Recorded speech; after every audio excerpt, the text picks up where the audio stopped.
We'll begin with a trio of Duke prospects in this week's 5-star feature. This past season, the college basketball world was introduced to the high-flying phenom that is Zion Williamson. His success wasn't much of a surprise to anyone who followed him in high school. The former Spartanburg Day School star became a viral sensation with his jaw-dropping dunks.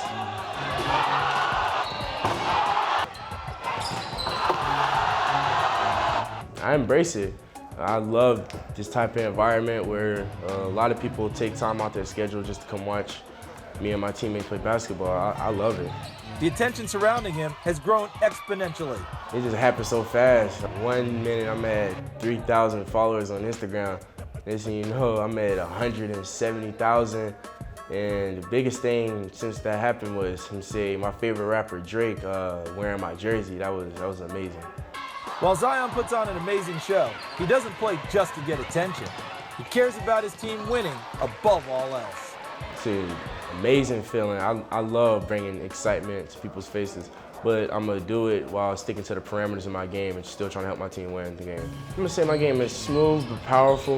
I'm an all-around player. I love to create for my teammates. I can attack the basket very well. I got a good mid-range jumper, solid three-point shot. Zion was ranked as a top 3 player in the 2018 high school class, but he didn't spend much time thinking about his rankings. I try to stay away from that because I'm going to just continue to work hard because my hard work got to me to where I am, so I'm going to just keep riding that road and see how far it takes me. Being ranked number 1 on draft night is more important than being ranked number 1 in high school, and it's pretty clear that's where Zion stands as the draft approaches. Every scout and analyst out there anticipates that he'll be the first player off the board. As great as Zion was in high school, he wasn't the number 1 ranked prospect in 2018. That distinction went to his teammate at Duke, RJ Barrett. And if you asked RJ's high school coach Kevin BOYLE about it, he would tell you RJ's place among his peers was pretty obvious. He's had an excellent chance to be Player of the Year this year, which to me is really hard for anybody even to have a discussion. I think second, there's some good players, but it's pretty significant. I remember years ago when I had Kyrie Irving and people were comparing Corey Joseph to him, and he was really good. But it was real clear if you knew the game that he's really good and gonna be a pro, but Kyrie Irving's gonna be a star. And the same thing with this year. Some of the guys are good, but all I have to say is he had 38 against United States college players. He deserves to be the National Player of the Year. BOYLE was right about that, as RJ took home several National Player of the Year awards in high school. He's the son of Rowan Barrett, a former star at St. John's, and now the Executive Vice President for Canada Basketball. RJ moved from Canada to Montverde Academy in Florida because he and his father thought he could develop into an NBA talent under BOYLE's instruction.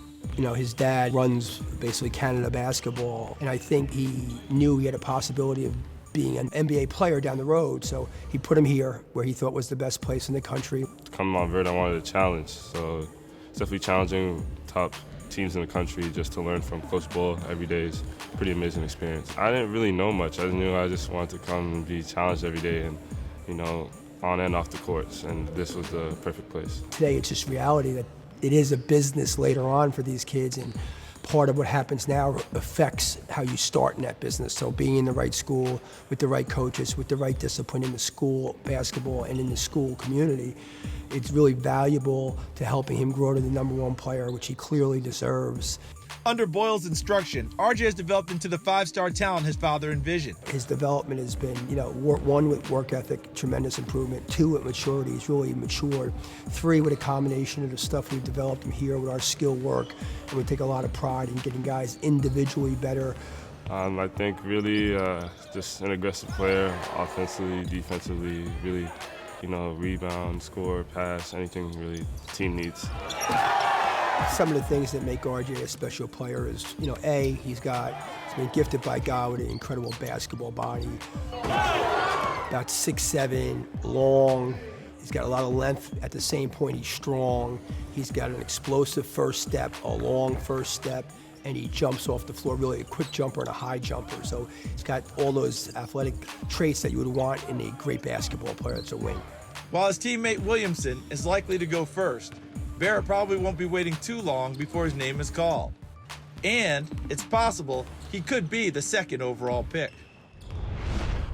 There's a third Duke prospect likely to be selected in the lottery as well, Cam Reddish. He played his high school ball at Westtown School in Pennsylvania. Cam's basketball IQ is off the charts. Cam sees plays, sees the finish of a play, often 2 or 3 passes before it happens. Cam has done everything for us this year, from play the 5 all the way to the 1. He handled the ball when our point guard Jair Bolden separated his shoulder in the middle of the year. Cam went from a 2 to 3, normally playing the 2-3 position, to our primary ball handler, and he was great. He has unbelievable vision. A playmaker. Basically whatever the team needs in order to win, that's what I'm going to do. Defend, rebound, score, pass, whatever we need to do. That's what I'm going to do, man. They say the apple doesn't fall far from the tree. In Cam's case, the tree was his father, Bob, who won a junior college national championship in 1989 and finished out his collegiate career at VCU.